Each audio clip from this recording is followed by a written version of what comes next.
Well, here we are, episode 2, and follow along as I make some discoveries that, well, you'll see.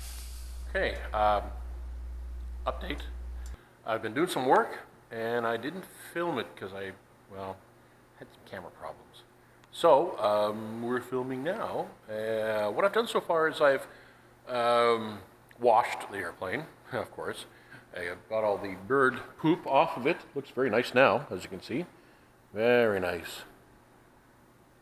I've pulled the nose cone off. I pulled the doors off. I've removed the windshield. I've drilled the windshield out for the hinge and assembly to make it fold open for the third door. This is, by the way, again, in case you don't know, it's a Challenger 2 Ultralight 2-place, and it's on amphibious floats. She's starting to look kind of bare. Well, I'll show you. Let's take a look. As you can see, she is without wings, without a nose cone, and without a windshield or doors. The seats have been removed. Here's the nose cone, by the way. And I've already got the opening cut for the hatch, so I can gain access to things like the battery. Now, this is the battery box for the battery that was kind of homemade. I've ordered a new battery. We'll see if it fits in here. If not, I really think I'm probably going to redo this. There's a lot that has to be redone. This is the back of the instrument panel. It's a bit of a mess.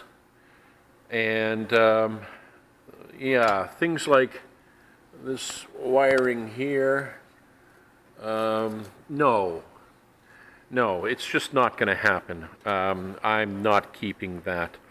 This panel is being replaced.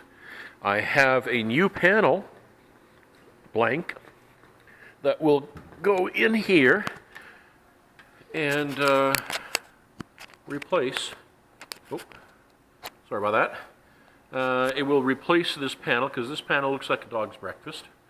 And yeah, this new panel is slightly larger.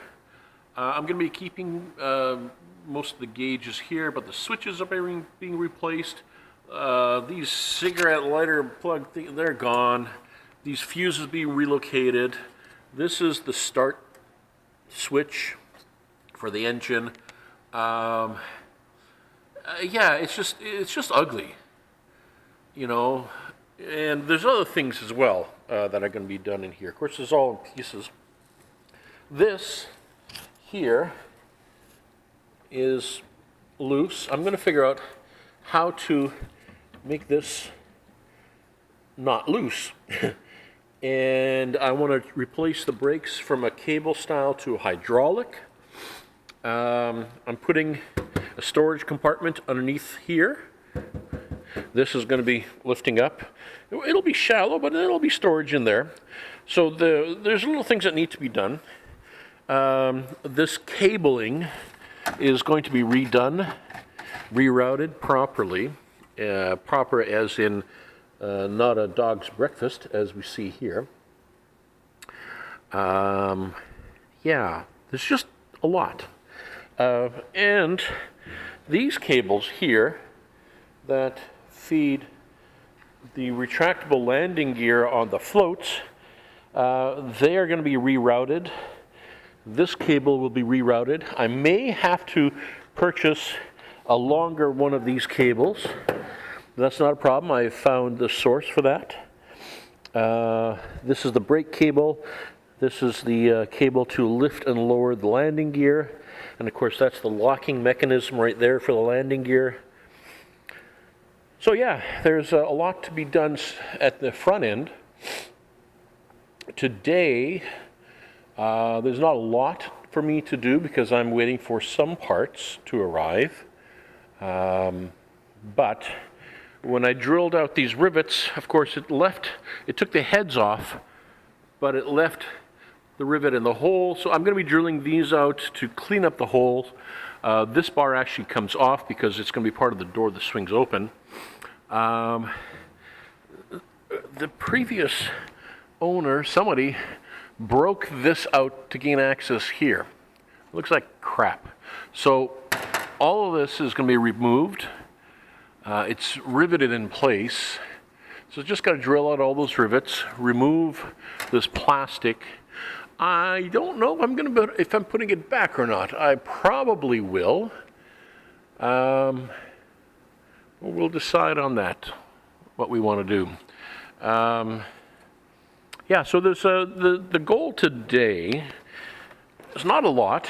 Clean up all these holes to remove the remains of the rivets, not just here, but everywhere else where there were rivets. Remove that plastic that's been busted for access. And then, that's about as far as, and remove the instrument panel. This entire instrument panel will be replaced.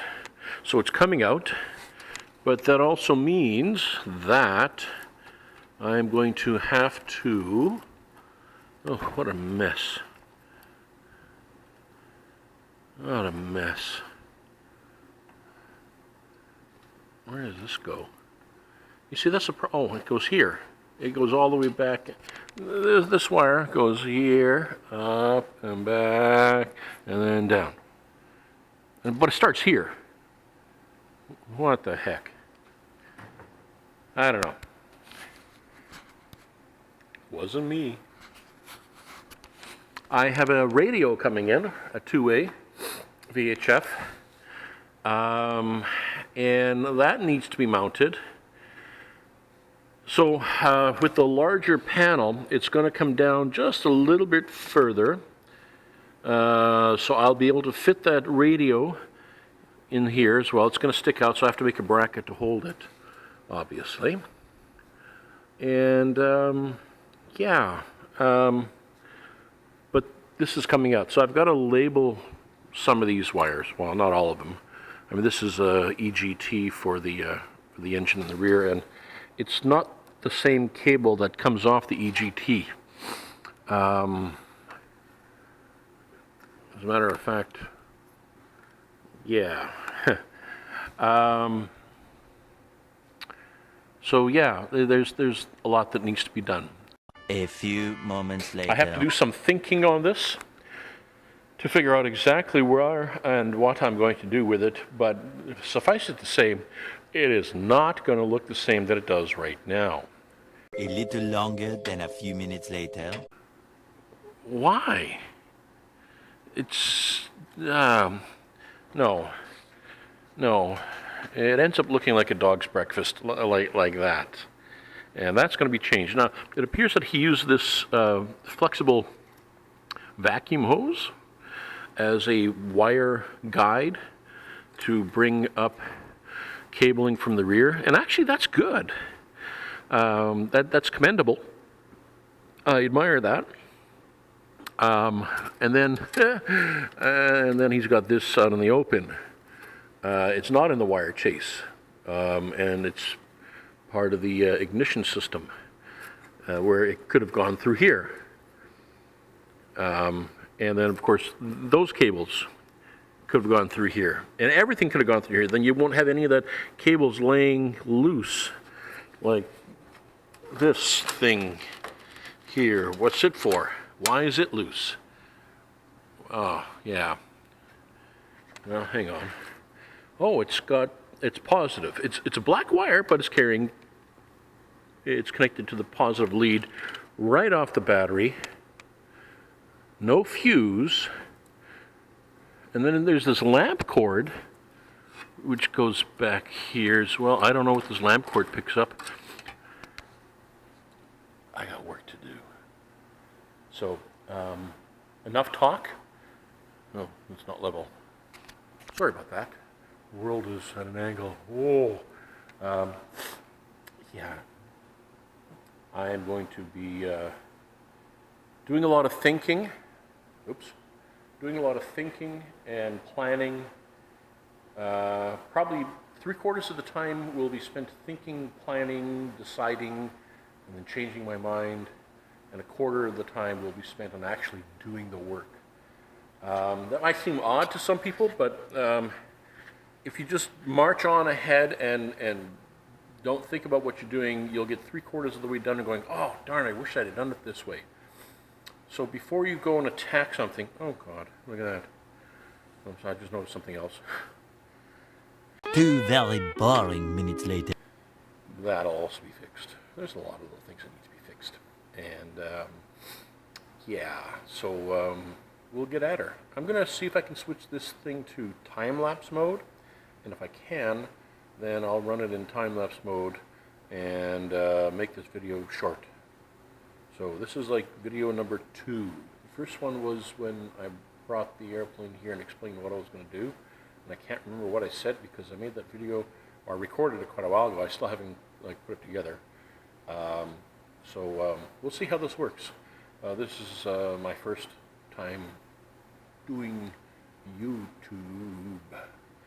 And if people find it interesting, great. If you've got a Challenger 2 and you are thinking, hey, I really hate squeezing in on that narrow entranceway, I want to put the third door on there. Well, I'm doing it. And the instructions were good, but not all airplanes are made the same. These are amateur built. They're all slightly different. So I'll show you what I'm doing with mine. And I've already made a mistake. It's not a big one. In the end, you won't notice it. Neither will I. It's actually really not a mistake. I did a step that I didn't need to do, but then I realized I needed to do it. Okay, confession time. I removed the windshield, and it's sitting there, right here. Here's the windshield, and here's all the holes I drilled, and there's a line that I have to cut. Okay. And then I read the instructions that if you're retrofitting an existing, you don't need to remove the windshield. You can make that cut while it's on the airplane. I'm going, oh, darn. But then I realized I had to remove the windshield because I wanted to remove the nose cone because I want to replace the panel and fix the wiring and work on the battery box. And I can't do that with the nose cone in there. Well, I could, but it's really tight. Easier to take the nose cone off. But in order to take the nose cone off, I got to remove the windshield entirely. So I had to drill out all the rivets on both sides and along the bottoms and everything else. So yeah, so it was. I thought it was going to be a boo-boo, and then it ended up not being a boo-boo. It ended up being the right thing to do, if that makes sense. So, okay. So that was the almost error that ended up not being an error.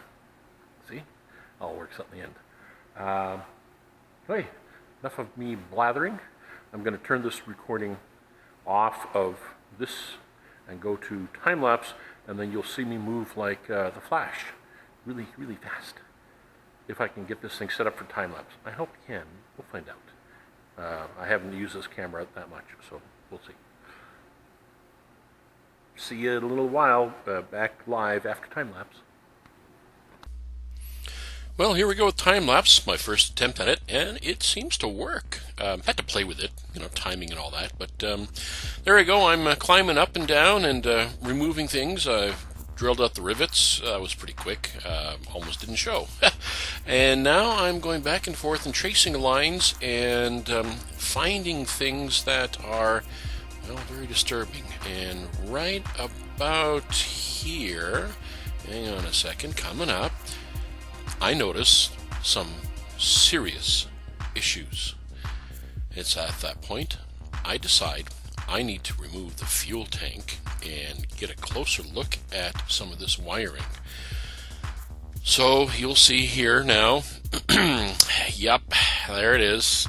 I'm removing that crossbar that is in front of the fuel tank. It's a 10-gallon fuel tank, the plastic one, and you'll see it coming out in a second. There we go. And it revealed, well, let's just say it revealed a lot of horrors. So we'll get back to the regular scheduled broadcast in a few seconds.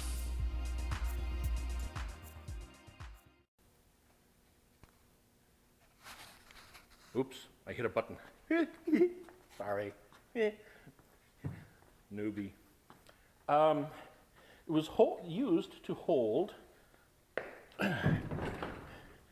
onto this tube here.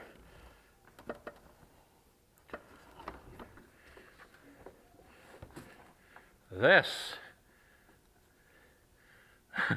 yes, duct taped with a sponge in the back underneath the engine, exposed to all the fuel and everything else. This is what takes your AC pulse from your engine, converts it to DC, which can then be used to charge your battery. That's your power supply for the aircraft. This is an inverter. This is an AC to DC inverter. They're very common. You see them on motorcycles and a lot of other things. These are not uncommon. Duct taped. Now, these get very warm. As a matter of fact, they get quite warm. You notice this aluminum mounting plate here? It's designed to be mounted onto something solid that helps sink the heat away. Not wrapped in foam and duct tape on a tube floating underneath gasoline.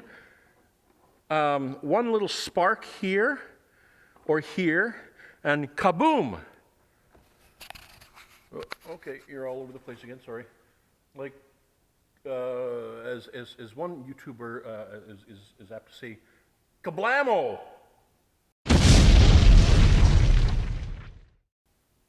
Oh, I think that's Blanco Lirio. If you haven't seen the Blanco Lirio channel, you really should. He's really good, excellent, gives you updates on aviation and incidences that take place, what have you. Great channel, great person, and I've learned a lot watching him. And I learned the term KABLAMO because this is a KABLAMO waiting to happen. Putting your inverter that takes your AC to DC. A little longer than a few minutes later. But why would you place it underneath the engine? And it's soaking wet. I mean, it's covered in oil. It was covered in fuel. And you've got black tape on this AC line, the tiniest little spark. You're a Roman candle in the air. To say the person who did this, well, I can't really call them stupid because a lot of people don't think of these things. The builder did a good job on a lot of it, but then on some of it, mainly the electrical, damn. And that's one of them.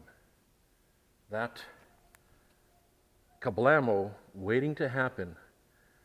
Now this is going to be relocated. These are the lines that come from the engine that give me my AC. And this is going to be relocated. 2 very boring minutes later. Because take a look. This plug here, supplied by Rotax, you can see from the outside, it has an O-ring seal. You can see over here, it's sealed. These are sealed plugs. They're meant for this type of an environment where stuff won't get inside there. And it's not just a standard, rubber O-ring. It'll be something that is impervious to gasoline or solvents, that kind of stuff. The O-ring will be a different compound, not just waterproofing, it's fuel proofing. So Rotax went to the trouble of doing that to make sure that your connections for your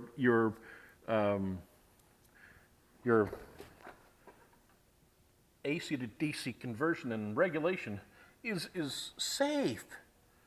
And then somebody goes and does this? Well, anyways, I've said enough of that. I'm going to relocate this thing to the front, and damn.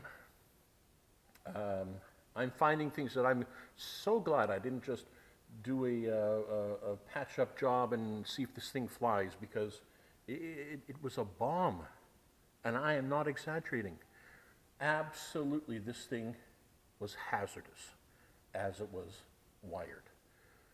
The lesson is, when you buy a used aircraft, amateur built, home built, ultralight, or light sport or whatever, and somebody else built it, they may be the perfect sheet metal guy or wood guy or coverings, that kind of stuff, but when it comes to the electrical and the avionics and that kind of stuff, it is every bit as important to make sure that it is done right, because that is where your fires and failures will occur first. Not a wing collapsing or something, unless you, of course, pull too many G's to do something stupid like aerobatics on a non-aerobatic rated aircraft. But beyond that, everything's hunky-dory. You're sitting high in the clover, flying along, and all of a sudden, I smell smoke. And how many times have we heard that? Oh, we traced it down to some wiring that got frayed. Well, why did it fray? Well, it was routed next to a sharp piece of metal and rubbed, and, well, why was it routed that way? Okay? So when it comes to the electrical on an aircraft and the fuel systems, fuel lines, electrical, get some expertise on it. Find somebody who's a nerd or geek, someone like me. 2,000 years later. Other than, make sure it doesn't blow up. KABLAMO! Oy. Anyways, said enough. That's my rant for now. Oh, I got a little bit more to do. I'll put this thing back on time lapse, and then I'll have a closing outro, I think. We'll see. I was going to get the instrument panel off, but I think I'm going to work on this back side a little bit more, just cleaning some things up and getting it ready, like removing the electric fuel pump. Thanks for watching. I really appreciate it. And please like and subscribe. See you again.